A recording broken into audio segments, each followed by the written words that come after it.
Howdy be people, welcome back to episode number 7 of our Teenz HYP. Now, I know you're hyped as we are because HYP'D the segments for today.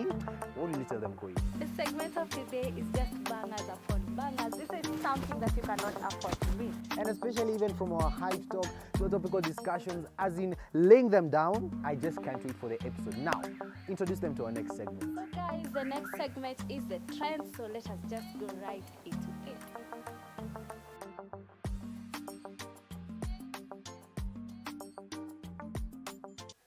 Welcome guys to the segment of the trends with me, Karumba, and I'm so excited to give you the trends for episode number 7. So to begin with, I'll start with sad news, and we received very sad news this week that Chris Kirubi, an entrepreneur, died on Monday. That was 14th June 2021. His media company, that is Capital and Fame, and the family confirmed this sad news.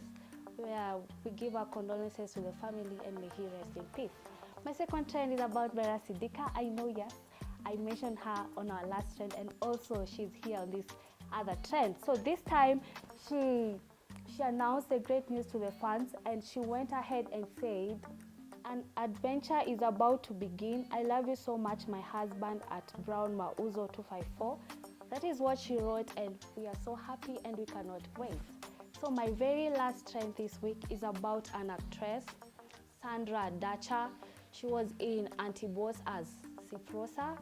So this week she's celebrating her 31st birthday. She went ahead to say that she's throwing a very lavish birthday, and for you to attend you must part away with 31,000.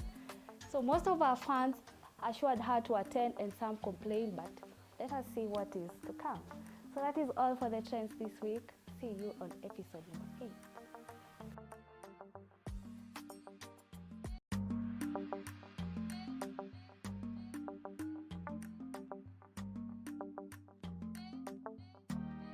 So welcome back guys to a topical discussion of the episode, and today I have something sweet and interesting for us to talk about. And I figured that we can talk about, beating the odds, achieving to where you want to go. And of course, because we're here and I'm joined with my co-host Koi, I think we can talk about our lives and our experiences for us to be at the places where we are today. And I can start by you. What did you have to do? What are the odds you had to do for you to be now the Koi Karumba host that we know of? Okay, the first thing I saw was a poster, totally poster, calling people for auditions for a host. Really on a WhatsApp status, my friend. So I was like, let me try, I know, in a could try. So it was saying you send a 3-minute video to them of how you would do the show if you were given that chance to be the host. So I just took the video with my friend. Actually my dad was there. So nikaifanya, of course ilikuwa na retake but finally tukapata the perfect one and we sent. I had to wait, fingers crossed. So finally nikatuma. After some time I received a call. No, it was an email. It was an email. Kamau have been among the few people who have been shortlisted. So finally we had to go for a final interview. So we came here and I found other great people. Wako, everyone is there waiting.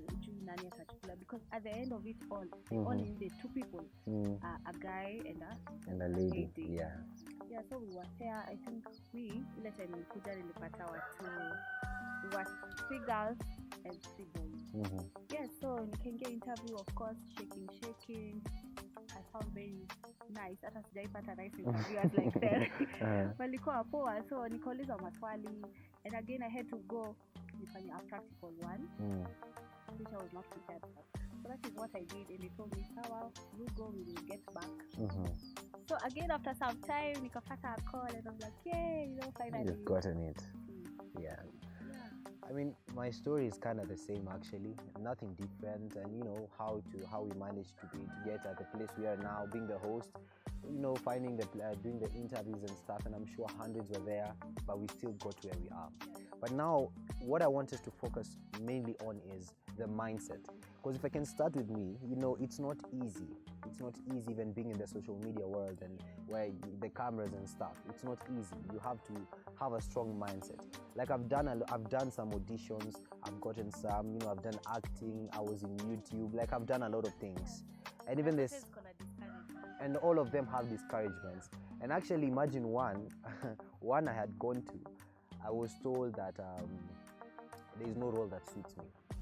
Imagine such a statement, hearing such a statement, and you've gone there in the morning, since morning you've been there, unaambiwa hivyo jioni. So I remember once the audition za acting. Kenda, imagine nilifika hapo, I think it was around 7 because we were supposed to start at 8, so I was there 1 hour earlier.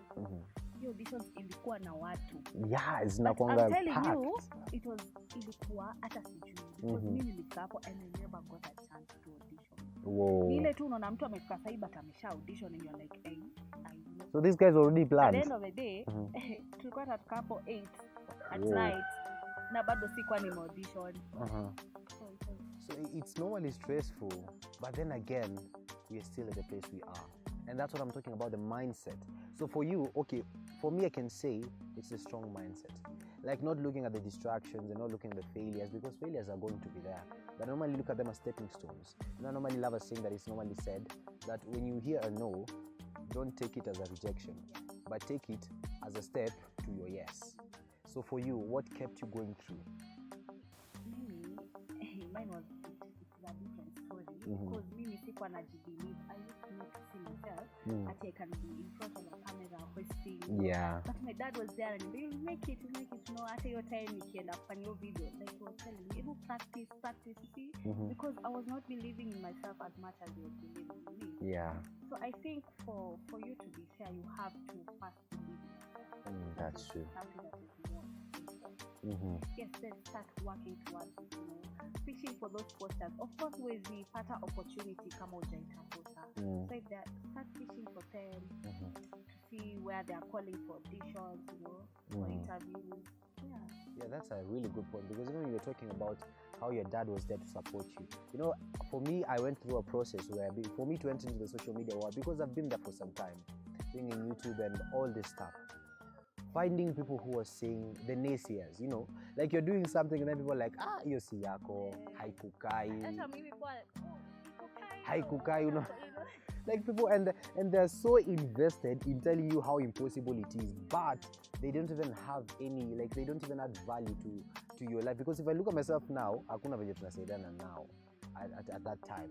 But then again, not looking for yes men. Yes men, watu wako hapo tu kuambia yes do it, but hawakwambii ukweli. But they're not even there to tell you the truth. They are like, hey, Richard, by the way, your acting levels are wank. You don't have good acting levels. Like, Apple umefanya, you just do this. I think that's another factor that is normally considered to be there. What do you think about it? I also think another thing when you're told, I think you should also be fair and open to accept your correction. Yeah, it's true. Kuna venye unaweza fanya, then someone is like, you need to improve on that. Yeah, that's right. I think when you want to join this social media stuff, posting, but not only social media stuff, but even anything that you're doing. Yes, you have to accept correction and start working. Yeah, that's true. But that's just our thoughts, people. We're just finding ways and how we can equip you guys, because by talking about our life experiences, we're just thinking about how you can beat the odds and achieve that which you want to be. But don't go anywhere, because up next, who do we have going? Having the HYP'D Talk. So stay tuned and see our guests. See you on the next segment.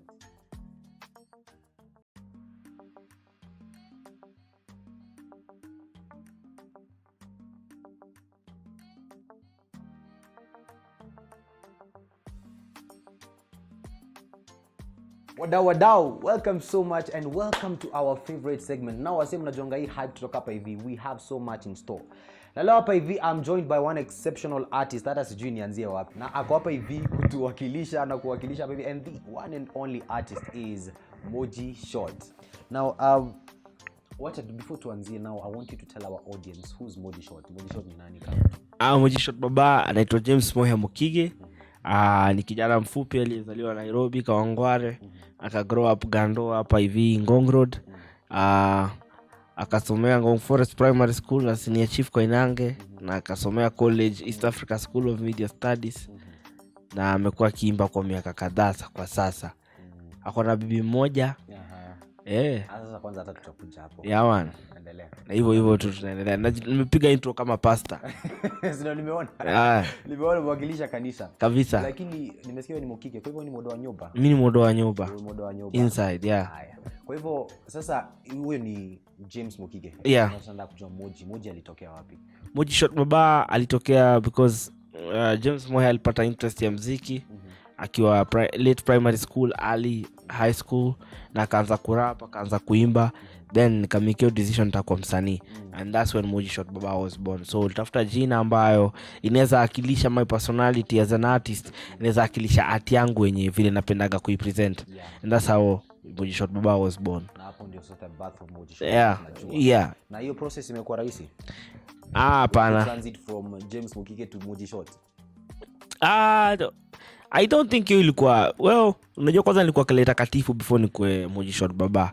So first ilikuwa Keleta Katifu, kwa so transit kutoka kwa Moji mpaka kwa Keleta Katifu, ndo sasa kutoka Keleta Katifu hadi sasa kwa Moji Shot Baba. Haijakuwa rahisi, na safari ya close to 10 years now, na even more when nilikuwa na hiyo interest tu nikiwa primary na high school. So imekuwa such a long journey. Hakuna kitu poa inatokanga mahali papoa. Lazima upambane na lazima overcome so many things inside of you na outside of you. Yeah man. Unajua personally, and I know most of the people when I watch wako in the same situation. Personally nikiwa high school, like ningesikia gospel, Moji yako hapo. Yeah man. Like you used to rock, ulikuwa unazirock tu kabisa. Mimi ni mzee, umekula. Lakini on that side of, just releasing, and most of your songs unapata vibe in the high schools, in the schools. Na naona unapendanga at times kuenda kuimbia huko na so kuna connection, relation yako na our youth na our young inakuanga gani? Well, I think ni vibes, personality yangu ina vibe now because wanapenda energy, wanapenda vitu cool, wanapenda mtu amevaa certain way, mtu anabehave certain way, and I think hapo tuna connect. So muziki yangu ni it's urban music. Iko na a lot of urban elements inside the music, yani watu vile wanavaa, presentation yake and all that. So of course ita interest the younger generation faster than anybody else.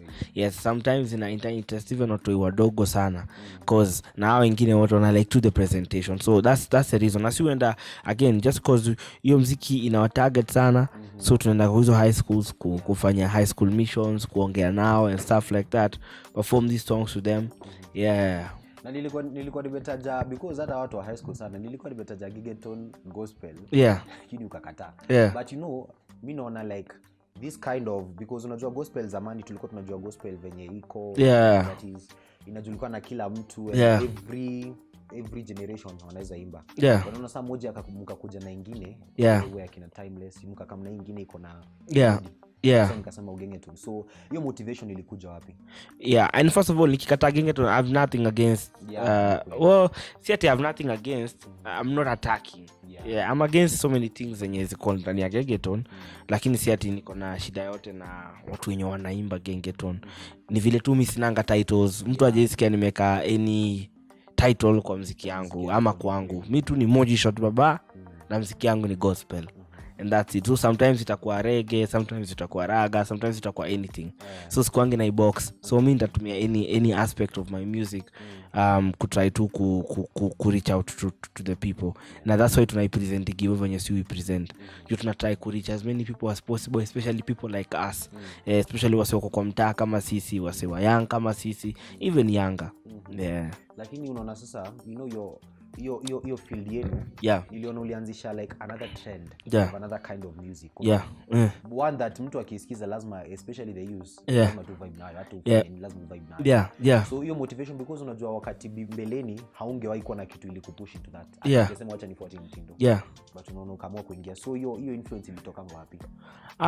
It's a mixture of things, Ni first of all, where as a personality. So kama muziki yangu kwa high energy, hiyo vibe ya high energy ni juu mimi mwenyewe ni mtu tu niko na kogana ma energy ma time.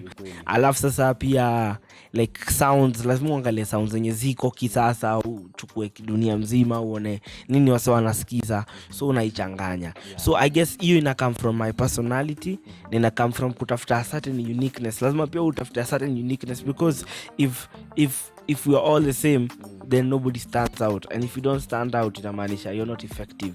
So basically pia ni kwa hiyo pursuit ya kutry kutafuta what different thing can I add. Sometimes inakuwaga something small, unapata you add something small or do something small or you do something just a bit different ndo uweze kustand out. So I guess ilikuwa deliberate kutry kusound a certain way na kutry kupresent muziki a certain way.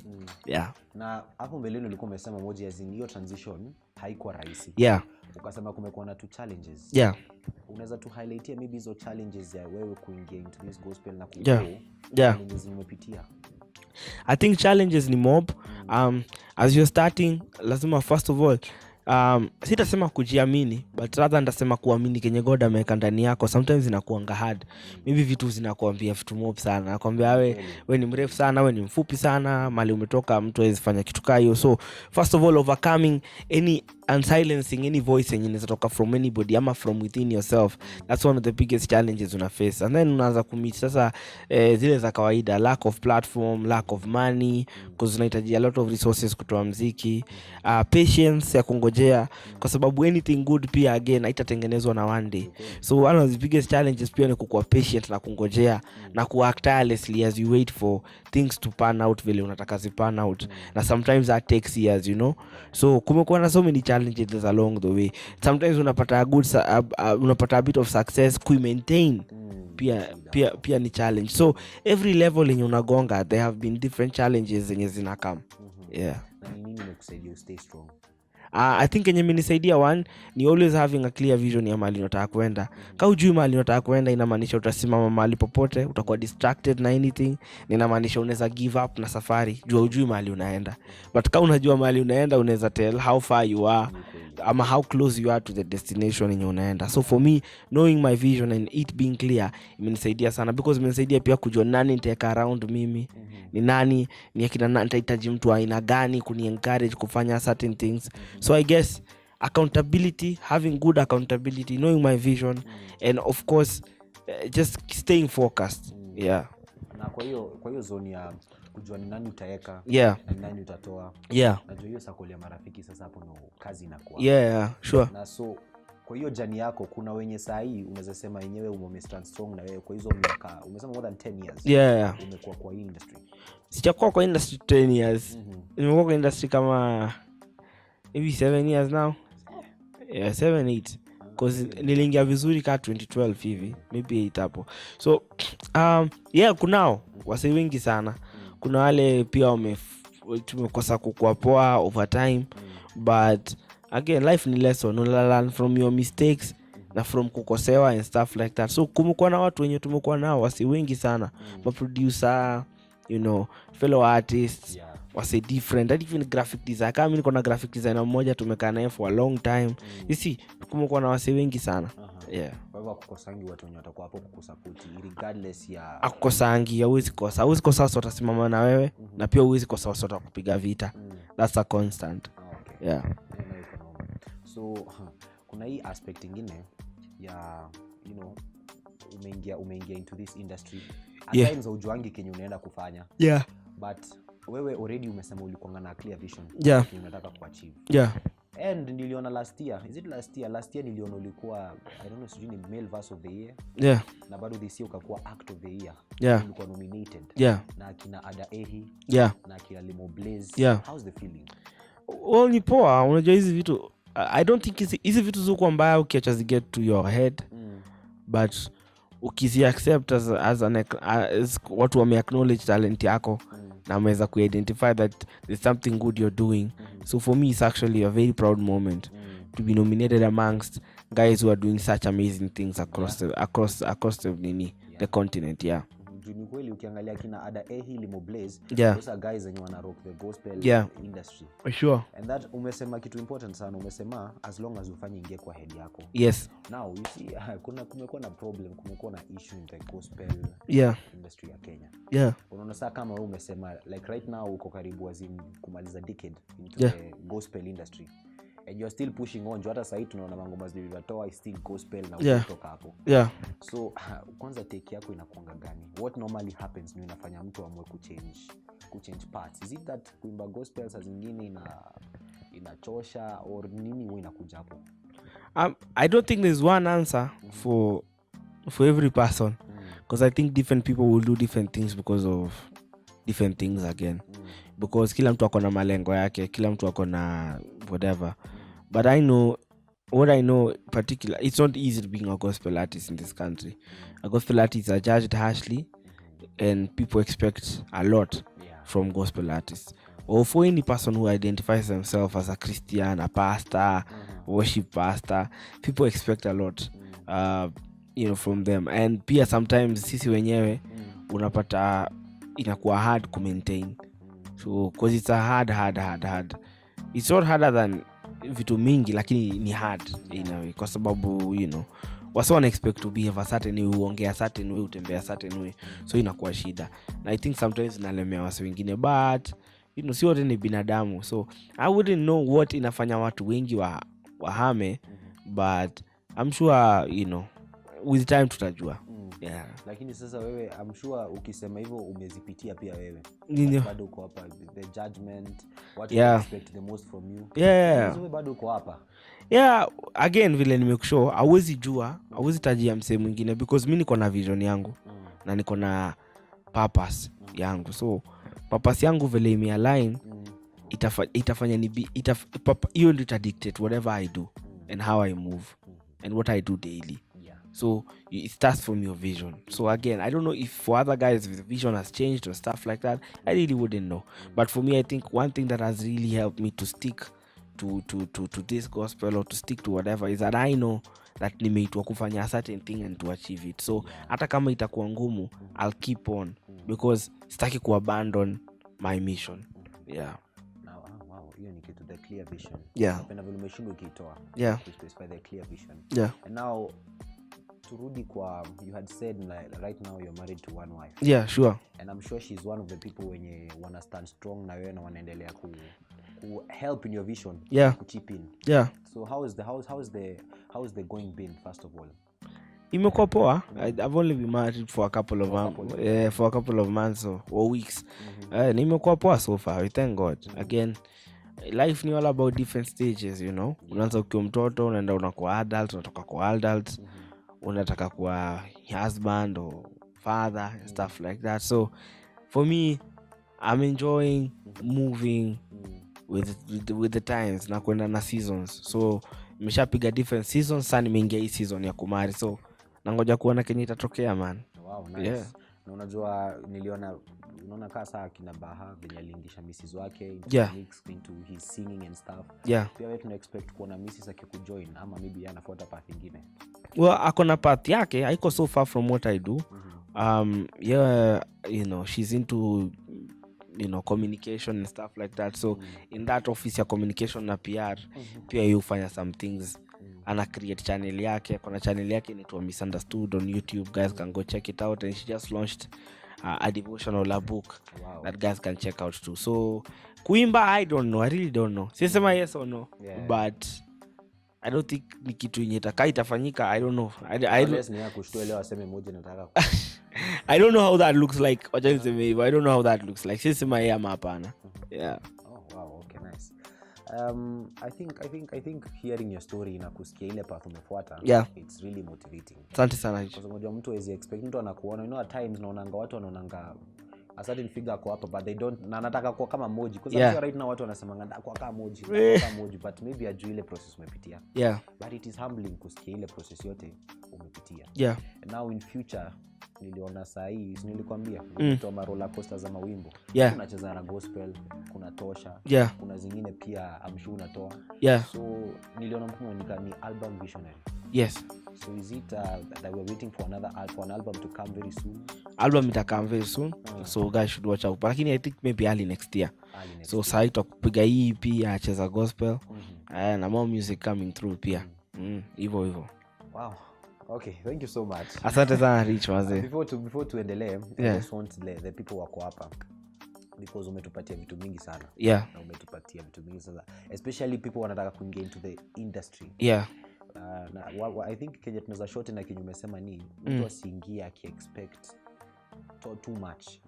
Kuwa na vision yake peke yake. Kuwa na vision yako ikuwe clear. Ndo itakuguide maze. So ukiangalia tu kamera utaambiaje that wako msemi yangu mwenye umesema una vibingi sana nao. Anataka kutokea kama Muji. Advice yako kwake ni gani? I don't know man. Mimi nitaambia first of all unajua si wasanii peke yake. I'm sure kuna watu wengi wanafanya vitu mob sana. So nitaambia one thing that's very important kwa kila kitu nadu ni God. So because Bible inasema that those that trust in the Lord shall not be put to shame. The next thing ni lazima ukuwe na work hard na ukuwe consistent na ukuwe na discipline. Kwa Kenya ukuwe na discipline and above all ukuwe na learning spirit kwa sababu mse mwenye hakuangi na learn anything hakuangi na grow.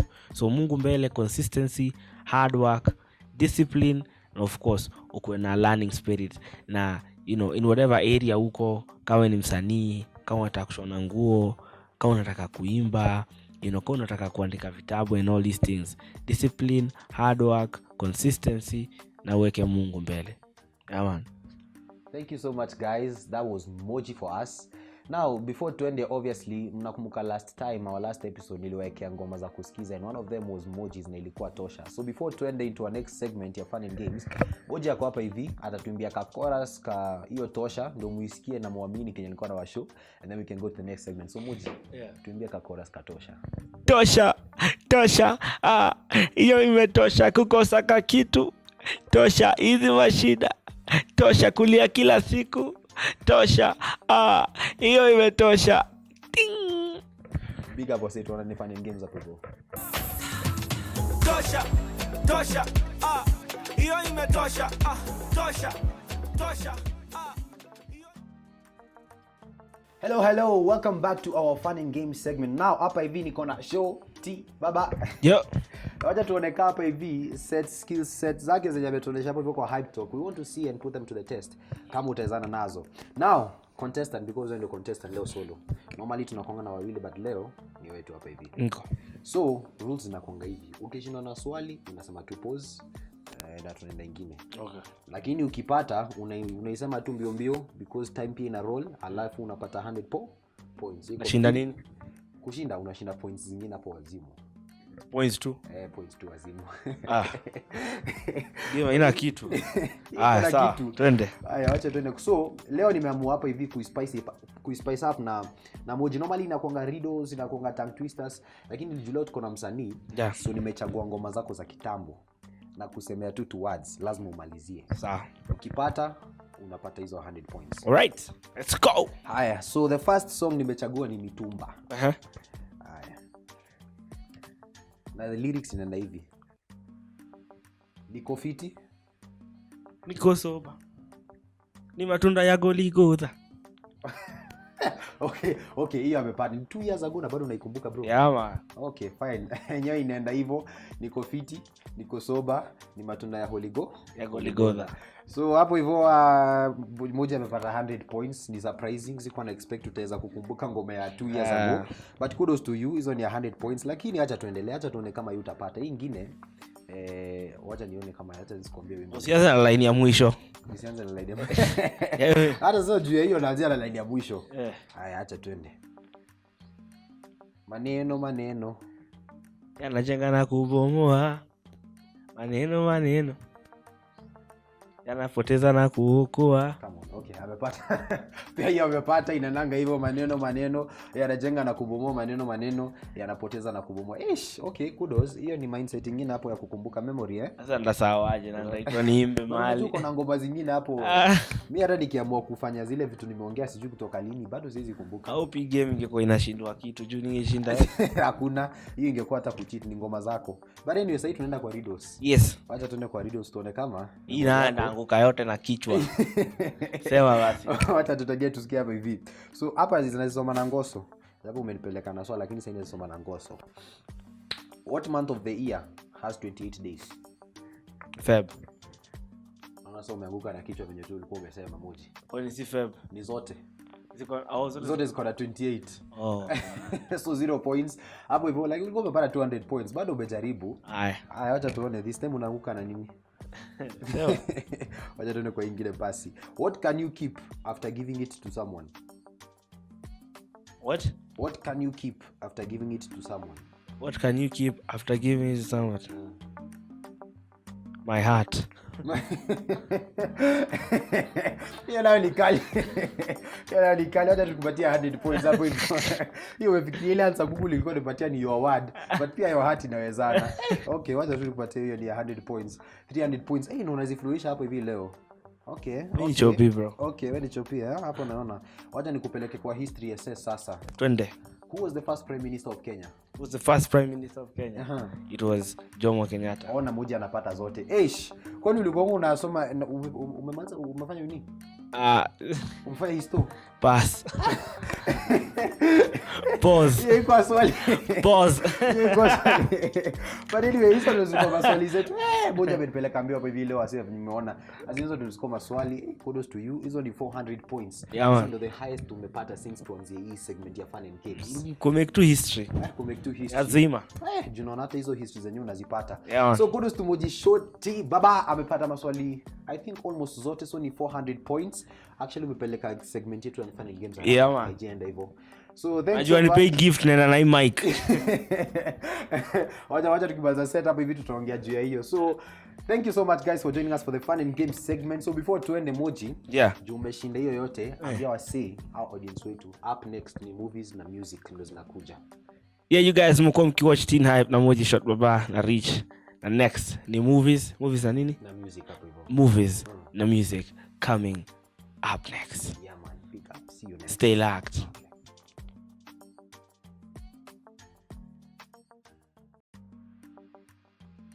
Howdy do, howdy be people. Welcome back to our movies and music segments. And today I have something good for you. Now, my first movie is Endangered Species.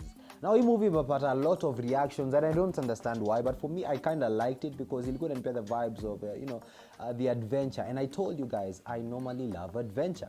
So, this endangered species is about this family of Americans who come to Africa and they start looking for, adventure really. And they go to a park. Now, wanaenda kwa wildlife park and they see a post sign is telling them, do not cross this line. But you know how Americans wanakwanga, I don't know these guys shida yao inakwanga gani, even in horror movies wanakwanga tu na ile psyche ya kuenda to the danger. But I bless Africans for our our agility and our stamina because these things, now these guys wanaenda and then they encounter some wild animals like rhinos. Rhino inakuja kwa imegonga mari and their car is wrecked and they have to find a way out of this place. And remember, they went deep. So I kind of liked Endangered Species. It had a rating of 4.5 and as I said, I don't know the reactions of people. Had a lot of weird reactions concerning it, but I'm giving you a chance to go watch it and tell me your views. And it's an action and a thriller. It's a mystery and a thriller, needless to say. And it has a rating of 4.5 as I said, and the age limit is 17 plus. So if you're 17 plus, you can go watch the movie Itawabamba. So here's a teaser.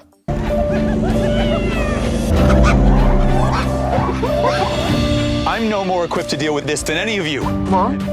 It is gonna be all right. It's not safe! What are we gonna do? What the hell are you doing out here?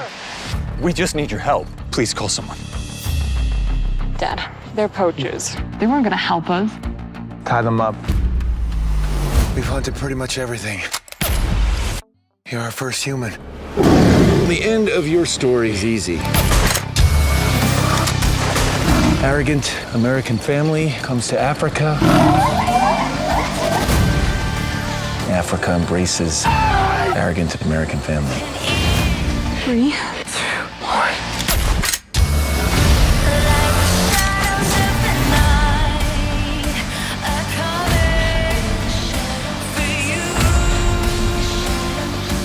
Get back here!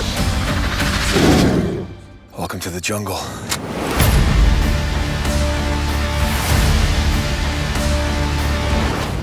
I just want the family vacation to be special. And for a second movie, now this one I loved it because of a specific character that I had, and especially because of a movie that is soon coming. and the movie is Wrath of Man. Now, Wrath of Man has one of my favorite characters, and his name is Jason Statham. Now, if you don't know who Jason Statham is, you can go watch Fast and Furious. He's an actor in that movie, one of the main characters. And this guy, surprisingly, he's 53 years old. I think 54 actually. He's 54 years old.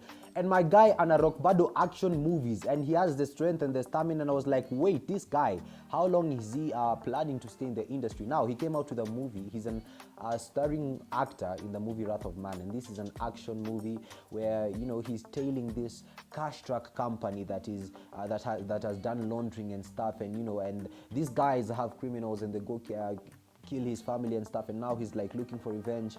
And I love this movie because it was interesting. You know, the suspense, and I normally love suspense vibes movies. I don't know if you guys do. You can comment down #Teenz HYP and tell me what you think. Now the rating is 7.2. Look at that, 7.2. Guys actually liked it and the response was good.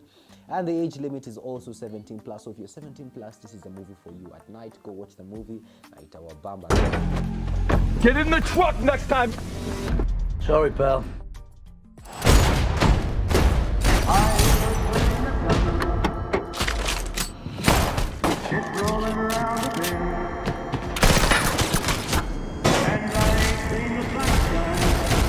Who is this lunatic?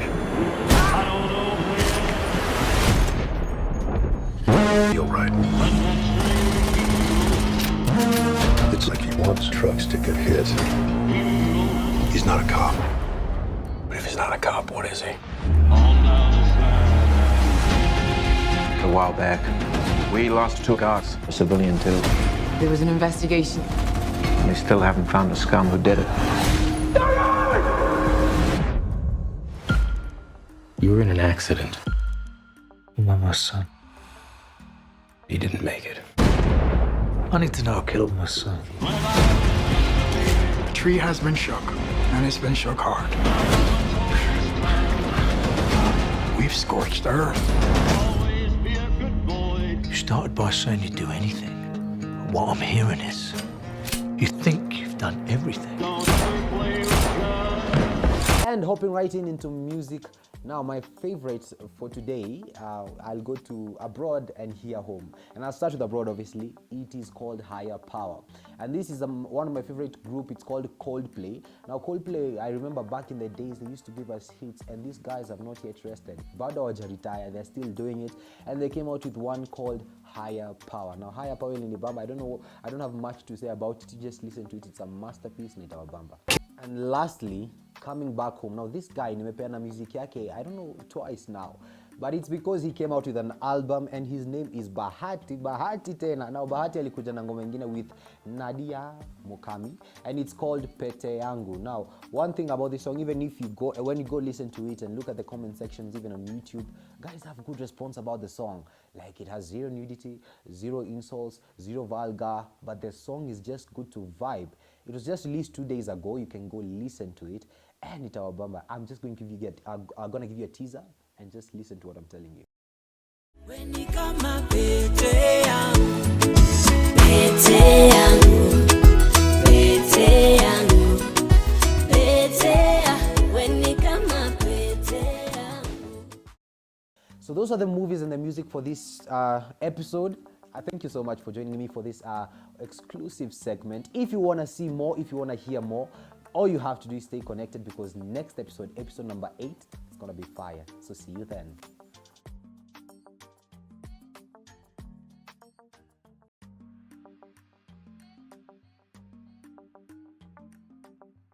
It's so sad, guys, that the show is coming to an end. But guys, remember to stay tuned and also give us your views and comments up on our comment section. Yeah, of course, thank you so much once again for joining us for that exclusive episode. And of course, next time we're coming back much greater and better. So as in today, I loved every single part of these segments. How do you see the show? Really? Especially emoji, fun and games. Jamali Nishtua. The guy got everything correct. I think one of the highest we've ever gotten. For the first time. For the first time, actually. So guys, remember to stay tuned for episode number 8. I've been your host, Karumba. And of course, I've been your host, your boy Richard Kamau, Ricky K in the game. And we'll see you next time. Bless up.